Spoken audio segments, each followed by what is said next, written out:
most especially on disaster preparedness with the local government. So, with that, no, we have so many things to do.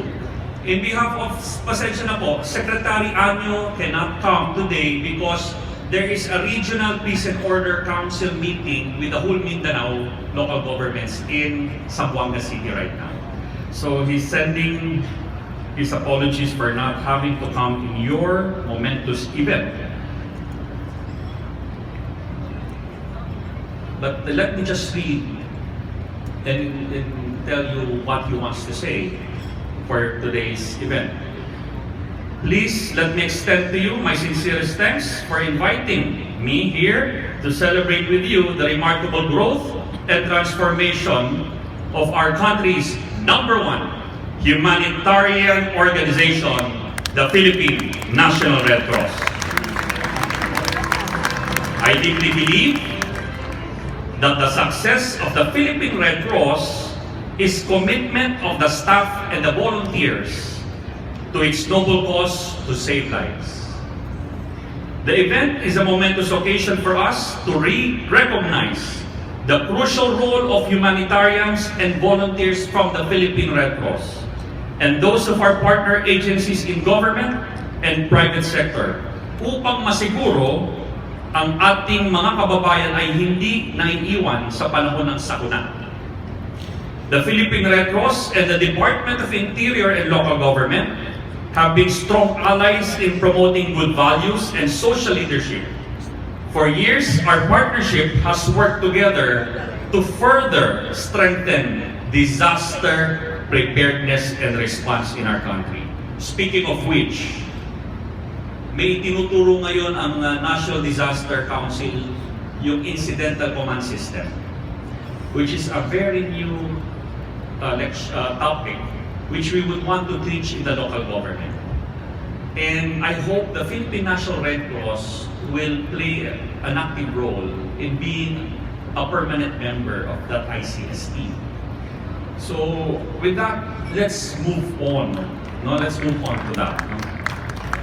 The Philippine Red Cross, with a more localized and communities and offer life-saving services in times of crisis and disaster. In ordinary times, however, the Philippine Red Cross performs such important acts as blood services, safety, health, and social services, among many. Recently, we have witnessed the Philippine Red Cross staff and volunteers brave the bullets in the Marawi providing relief. Water supply, basic health, and psychosocial support services to our Maranao brothers and sisters affected by the crisis, as evidence of which, when we visited Switzerland for our trip in studying the illegal drugs of Switzerland, the International Red Cross commended the Philippine National Red Cross for helping in the Marawi crisis. And for that, I'm extending that congratulatory message from one of the officers there. The Philippine Red Cross also plays an important role in assisting DILG in the management of the dead and missing persons cluster through the collection of ante-mortem of the victims' closest relatives, in restoring family links, and in conducting tracing activities in evacuation center. As a good example of which is the Yolanda event, the Yolanda typhoon disaster. The DILG, together with our LGU partners, is sincerely grateful to the Philippine Red Cross for all the humanitarian services they provide, such as blood services, disaster management, safety, health, social services, the Red Cross Youth and Volunteer Services. They all embody the fundamental principles of the Philippine Red Cross: humanity, impartiality, neutrality, independence, voluntary service, unity, and universality, principles that guide and inspire all its staff and volunteers to respond to the call of duty. That is why, as the legislative liaison of the department, we were also pushing that training to be integrated in the newly ROTC program. para hindi naman puro marcha ng marcha ang natututunan ng mga bata. They should also understand, at least may matutunan naman kung paano mag-resuscitate. Or the basic first aid should be integrated in the new ROTC para mas interesting sa mga bata. And at the end of the day, all are members of the Philippine National Red Cross. And I hope the Senator would find a way to help us on that, sa pag-approve ng new ROTC program. May include, nakusap ko nga si Section na sana may push yun para naman mas ganahan ng mga kabataan. Our country needs more volunteers who can put the humanitarian principles into action. People who can be actively involved in driving good governance and at the LGU levels in ensuring that the government initiatives reach the people and are carried out in an effective, efficient manner.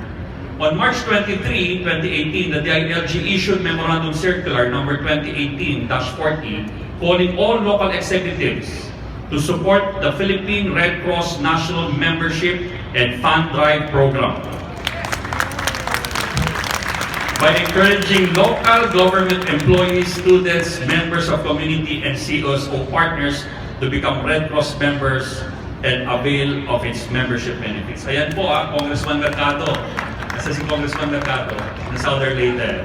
O yan So we really need to implement this in your area too.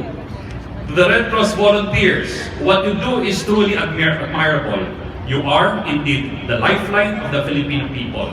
Without you, the dream of human dignity for all would be very difficult. Your work and efforts are deeply valued, recognized, and celebrated, not only today, but every day. With that, maraming salamat. In behalf of Secretary Anyo and in behalf of President Rudy Duterte, thank you very much. More power to the National Red Cross. May your triumph increase.